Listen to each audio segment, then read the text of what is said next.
सभी का test runners के यूट्यूब चैनल पे स्वागत और अभिनंदन करता हूं दोस्तों सीटेट जुलाई हिंदी का प्रैक्टिस सेट नंबर दोस्तों ये 6 है, जो कि आपकी परीक्षा के दृष्टि से महत्वपूर्ण है दोस्तों। ठीक है, मेरे द्वारा दोस्तों आप सभी का फ्री में तैयारी करवाया जा रहा है दोस्तों। बस आपको एक काम करना है, चैनल को सब्सक्राइब करना है और वीडियो को शेयर करना है। चलिए स्टार्ट करते हैं आज की क्लास का पहला प्रश्न दोस्तों। उपचारात्मक शिक्षण की सर्वाधिक सफलता निम्नलिखित में से किस पर निर्भर करती है? उपचारात्मक शिक्षण होती क्या दोस्तों?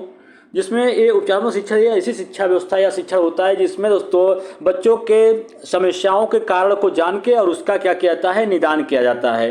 तो इस प्रश्न का राइट जवाब क्या होगा कि समय व अवधि पर, समस्या के कारणों की सही पहचान पर, भाषाई नियमों के ज्ञान पर, उपचारात्मक शिक्षण सामग्री पर। तो उपचारात्मक शिक्षण की जो सर्वाधिक सफलता है किस पर निर्भर करती है? वो समस्या के कारणों की सही पहचान करके। देखिए, उपचारात्मक शिक्षण का उपयोग किया जाता है जब बच्चों में कोई समस्या हो और उस समस्याओं के कारण का पता लगाया जाता है और उसमें सुधार करने के लिए उसका पूरा सहयोग किया जाता है। चलिए आगे चलते हैं, प्रश्न संख्या नेक्स्ट देखिएगा। गौशाला, यहाँ पे गौशाला में कौन सा समास है? समास का शाब्दिक अर्थ जो होता है या शब्द अर्थ क्या होता है दोस्तों? संक्षेप होता है। समास जो होता है मुख्यतः 6 प्रकार के होते हैं और इसमें पूछ रहा है गौशाला। गौ के लिए अगर इसका हम विखंडन कर रहे हैं तो यहाँ पे होगा दोस्तों गौ के लिए शाला। यहाँ पे दोस्तों आपको बता दें जिसका उत्तर पर प्रधान हो और उसके बीच में कोई कारक चिन्ह आ जाए तो वहाँ पे क्या हो जाता है? जैसे देखिए ये कारक चिन्ह है और किसका कारक चिन्ह है? संप्रदान कारक का कारक चिन्ह है दोस्तों। इस कारण से जिसका विखंडन करने पर उसका उत्तर पर प्रधान हो और बीच में कोई कारक चिन्ह आ जाए वहाँ पे क्या होता है? तत्पुरुष समास होता है। तो इस प्रश्न का जो राइट जवाब होगा ऑप्शन नंबर फर्स्ट होगा। अगर दोनों पदों की कोई भी यहाँ पे लिखा गया होता कोई भी शब्द और उसमें क्या होता, दोनों ही पदों की प्रधानता होती। जैसे यहाँ पे लिख गया जाता कि राजा रानी, तो और बीच में दोस्तों क्या होता? योजक चिन्ह होता, तो वहां पे क्या हो जाता? द्वंद्व समास होता। और पहला पद यदि संख्यावाचक हो जाता, जिस समास का पहला पद संख्यावाचक होता है वहां पे क्या होता है? द्विगु समास होता है। ठीक है, चलिए अगले प्रश्न पे चलते हैं। प्रश्न संख्या 3 है दोस्तों। प्रश्न संख्या 3 है, भाषा शिक्षण में पाठ्य पुस्तक। भाषा शिक्षण में पाठ्य पुस्तकें क्या करती हैं, कैसा होती हैं, क्या होती हैं? एकमात्र साधन है, एक महत्वपूर्ण संसाधन है, महत्वपूर्ण संसाधन नहीं है, आखिरी संसाधन है। तो भाषा शिक्षण में पाठ्य पुस्तकें जो होती हैं एक महत्वपूर्ण संसाधन का कार्य करते हैं दोस्तों। इसी पाठ्य पुस्तकों के जरिए ही बच्चे को ज्ञान हो पाता है कि हमको क्या पढ़ना है, शिक्षक को उसका पता चल पाता है कि उसको किस कक्षा में क्या चीज़ें पढ़ानी है। ठीक है, उसी के जरिए पाठ्य पुस्तक का ज्ञान हो पाता है कि कक्षा 1 में क्या पढ़ाना है, कक्षा 2 में, कक्षा 3 में, कक्षा 4 में। तो हर एक चीज़ों का ज्ञान दोस्तों पाठ्य पुस्तकों के जरिए ही होता है। इसलिए पाठ्य पुस्तक क्या होती है? एक महत्वपूर्ण संसाधन है, होती हैं। चलिए अगले प्रश्न पे चलते हैं। प्रश्न संख्या यहाँ पे नेक्स्ट है और प्रश्न संख्या है 4। वैदेही वनवास किसकी रचना है? यहाँ पे वैदेही वनवास एक रचना लिखा है, पूछ रहा है किसकी रचना है? अयोध्या सिंह उपाध्याय हरिऔध की, रामधारी सिंह दिनकर की, मैथिली शरण गुप्त की, श्रीधर पाठक की। तो वैदेही वनवास किसकी रचना है? अयोध्या सिंह उपाध्याय हरिऔध की रचना है।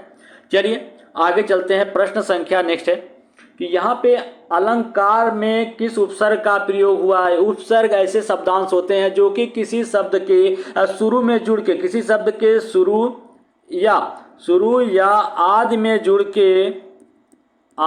जुड़ के उसका अर्थ क्या कर दें? परिवर्तित कर दें, उपसर्ग कहलाते हैं। और उपसर्गों की टोटल संख्या कितनी होती है? 22 होती है दोस्तों।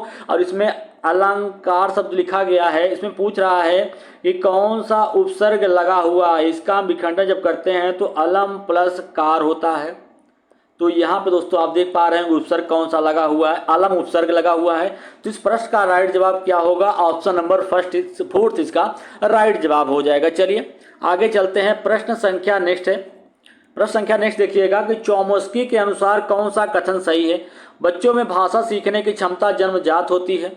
बच्चों में भाषा सीखने की जन्मजात क्षमता नहीं होती है। बच्चों में भाषा सीखने की क्षमताएं बहुत सीमित होती हैं। बच्चों को व्याकरण सिखाना जरूरी होता है। तो चोमस्की का कहना है कि जो बच्चे होते हैं उसमें कोई भी भाषा सीखने की जो क्षमता होती है वो जन्मजात होती है। उनका मानना ये है कि बच्चे जहाँ पे रहते हैं, जिस परिवेश में रहते हैं, वहाँ की जो भाषा होती है वो ऑटोमेटिक ही सीख लेते हैं। ठीक है, तो उनका कहना है कि बच्चों में जो भाषा सीखने की वो क्षमता होती है वो जन्मजात होती है। इस प्रश्न का राइट जवाब ऑप्शन नंबर फर्स्ट है। चलिए अगले प्रश्न पे चलते हैं। प्रश्न संख्या नेक्स्ट है दोस्तों कह रहा है कि दांत और जीभ के स्पर्श से बोले जाने वाले वर्ड को क्या कहते हैं?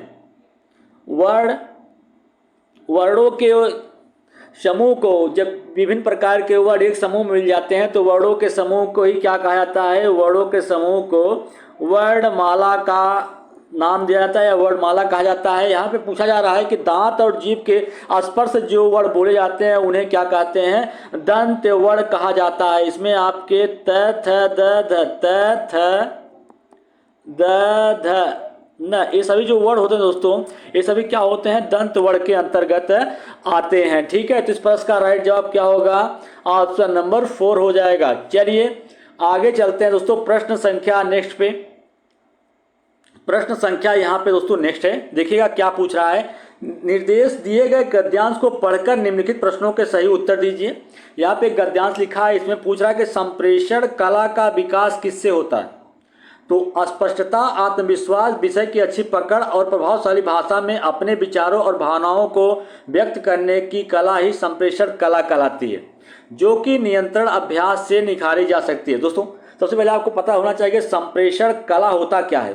तो संप्रेषण कला होती है कि बात करने का एक तरीका होता है, अपने विचारों और भावनाओं को व्यक्त करने की जो कला होती है वही क्या कहलाती है? संप्रेषण कला कहती है कि कितने अच्छे तरीके से हम सामने वाले को अपनी बात कह पा रहे हैं, ये होता है संप्रेषण, बात करने का तरीका होता है। तो जो कि किससे निखरता है? निरंतर अभ्यास से। किससे होता है? लगातार अभ्यास करने से कोई चीज़ अच्छी होती है। आपको भी पता है कि दोस्तों अगर परीक्षा में हम पास नहीं हो पा रहे हैं तो निरंतर हम अभ्यास करेंगे या चीज़ों को अच्छे से सीखेंगे तो हम परीक्षा में अच्छा अंक हासिल कर सकते हैं। तो यहाँ पर दोस्तों इस प्रश्न का राइट जवाब मिल गया कि संप्रेषण कला का विकास किससे होता है? अभ्यास से होता है। चलिए अगले प्रश्न पे चलते हैं। यहाँ पे प्रश्न संख्या नेक्स्ट है, देखिए क्या पूछ रहा है। कह रहा है कि मुझसे खड़ा भी हुआ नहीं जाता, वाक्य का वाच्य क्या? इसमें वाच्य पूछ रहा है। वाच्य जो होता है मुख्यतः 3 प्रकार का होता है, कर्तवाच्य, कर्मवाच्य और भाववाच्य। ऐसा वाच्य या ऐसा वाक्य जिसमें कर्ता की प्रधानता हो, जैसे राम खेलता है, जैसे राम खेलता है तो वहाँ पे क्या हो गया? कर्ता की प्रधानता हो गई, उसमें कर्ता राम है तो यहाँ पे क्या हो जाएगा? कर्तवाच्य होगा। जिसमें दोस्तों कर्म की प्रधानता हो, राम के द्वारा खेला जा रहा है या राम के द्वारा पुस्तक पढ़ी जा रही है तो यहाँ पे क्या होगा? कर्मवाच्य होगा। और ऐसा वाक्य जिसमें न तो कर्म की प्रधानता हो न तो कर्ता की प्रधानता हो, वहाँ पे ही क्या हो जाता है? और भाव प्रधान हो, वहाँ पे भाववाच्य हो जाता है। तो इस प्रश्न का राइट जवाब क्या होगा? ऑप्शन नंबर 1 होगा। चलिए अगले प्रश्न पे दोस्तों, प्रश्न संख्या नेक्स्ट है और सभी प्रश्न आपकी परीक्षा के दृष्टि से महत्वपूर्ण है। एक समावेशी कक्षा में भाषा शिक्षक को किस बिंदु का सबसे अधिक ध्यान रखना चाहिए? सभी बच्चों को समान रूप से गृह कार्य देना चाहिए, सभी बच्चों को समान गतिविधियों में शामिल होने के लिए प्रोत्साहित करना चाहिए, सभी बच्चों से समान अपेक्षाएं रखना चाहिए, विविध प्रकार के दृश्य श्रव्य सामग्री का उपयोग करना चाहिए। समावेशी कक्षा ऐसी कक्षा होती है जिसमें सभी बच्चों का स्वागत होता है बिना किसी भेदभाव के। ठीक है, जैसे कोई बच्चा हो थोड़ा से भिन्न रूप से हो और अयोग्य थोड़ा से, ठीक है, सभी बच्चों को एक साथ पढ़ाने से या सभी बच्चों को प्रोत्साहित करना चाहिए कि सभी बच्चे एक साथ ही अच्छा कर सकते हैं। ठीक है, तो जो थोड़ा से असक्षम होते हैं दोस्तों उनको थोड़ा और अधिक तरीके से सुविधाएं देकर वो अच्छा कर सकते हैं। इस प्रश्न का राइट जवाब क्या होगा? ऑप्शन नंबर 2 होगा। चलिए आगे चलते हैं, प्रश्न संख्या नेक्स्ट है दोस्तों। निम्नलिखित में से मौखिक अभिव्यक्ति का रूप है। मौखिक अभिव्यक्ति का मतलब ही होता है कि अपनी बातों को बोल के या बोल के कहना। ठीक है, मौखिक का मतलब होता है बोलना, अभिव्यक्ति का मतलब होता है उसको प्रस्तुत करना। तो जब कोई चीज़ दोस्तों बोल के प्रेजेंट की जाती है या कह के प्रेजेंट की जाए, बोली जाए, तो वहाँ पे क्या होता है? मौखिक अभिव्यक्ति होती है। तो आर्ष भाषण जो होता है वो क्या होता है? मौखिक अभिव्यक्ति के अंतर्गत आता है। इसके अलावा आपको बता दें शुद्ध वर्तनी, श्रुत लेख या सुलेख, ये सभी क्या होते हैं? लिखित अभिव्यक्ति होती है। क्या होती है? लिखित अभिव्यक्ति के अंतर्गत ये सभी चीजें आती हैं। तो इस प्रश्न का जो राइट जवाब है दोस्तों क्या है? ऑप्शन नंबर 2 इसका राइट जवाब है। चलिए आगे चलते हैं, प्रश्न संख्या नेक्स्ट देखते हैं। प्रश्न संख्या नेक्स्ट है, वाइगोत्स्की ने भाषा सीखने की प्रक्रिया में किस पर बल दिया था? वाइगोत्स्की ने भाषा सीखने की प्रक्रिया पे किस पर बल दिया था कि बच्चे जो है भाषा कहाँ से अच्छे तरीके से सीख सकते हैं? तो उनका कहना था कि बच्चे जो है सामाजिक अंतःक्रिया, समाज में जितना ज़्यादा रहेंगे या सामाजिक रहेंगे, मतलब लोगों से जाके मिलेंगे जुलेंगे, उतना अच्छे तरीके से वो भाषा को सीख सकते हैं। कक्षाई अभ्यासों पे, सामाजिक अंतःक्रिया पर, पाठ्य पुस्तकों पर, उचित आकलन पे। तो सामाजिक अंतःक्रिया पे बल दिया था। चलिए आगे चलते हैं, प्रश्न संख्या नेक्स्ट देखते हैं। यहाँ पे लिखा है प्रश्न संख्या नेक्स्ट है, स्वच्छंद में कौन सी संधि है? विसर्ग संधि, दीर्घ संधि, गुण संधि या व्यंजन संधि? तो स्वच्छंद में दोस्तों क्या है? व्यंजन संधि का यूज हुआ। जब व्यंजन के बाद व्यंजन आ जाए, जब व्यंजन के बाद व्यंजन आए या व्यंजन के बाद स्वर आए तो वहाँ पे स्वर संधि होती है, संधि। जब दो शब्दों के मेल से एक नए शब्द का विकार हो, एक नए शब्द का विकार हो या उत्पत्ति हो, वहाँ पे क्या होता है? संधि होती है। और संधि जो होती है मुख्यतः 3 प्रकार की होती है, स्वर, व्यंजन और विसर्ग संधि होती है। तो स्वच्छंद में क्या है? व्यंजन संधि है। और विसर्ग संधि का दोस्तों आप बता दें कि जहाँ पे विसर्ग के बाद, यहाँ पे कोई विसर्ग आ जाए, उसके बाद कोई भी स्वर या व्यंजन आ जाए तो वहाँ पे क्या होता है? व्यंजन संधि होती है। ठीक है, चलिए आगे चलते हैं, प्रश्न संख्या नेक्स्ट देखते हैं। प्रश्न संख्या नेक्स्ट है दोस्तों कि कौन सा शब्द गोधूम का तद्भव है? गोधूम एक आपका तत्सम शब्द है। तत्सम शब्द वे शब्द होते हैं जो संस्कृत से आते हैं और उसी रूप में प्रचलित हो जाते हैं, वो तत्सम शब्द कहलाते हैं। और तद्भव शब्द संस्कृत से आए हुए और हिंदी के रूप में प्रचलित हो जाना ही क्या होते हैं? तद्भव शब्द होते हैं। तो गेहूं का तद्भव क्या होता है? गेहूं। गोधूम का तद्भव क्या है दोस्तों? गेहूं है। और गाय का जो तत्सम होता है क्या होता है? गौ होता है। ठीक है, तो चलिए इसी प्रकार से चलते हैं अब अगले प्रश्न में दोस्तों। अगला प्रश्न देखिएगा, प्रश्न संख्या नेक्स्ट है, आंख की किरकिरी होने का अर्थ होता है अप्रिय लगना, बहुत प्रिय होना, कष्टदायक होना, धोखा देना। तो आंख की किरकिरी होना मतलब क्या होता है? अप्रिय लगना। और ठीक है, तो दोस्तों आज के लिए इतना ही। अगर आपको मेरा वीडियो अच्छा लगे तो लाइक, शेयर और सब्सक्राइब दोस्तों जरूर करिएगा।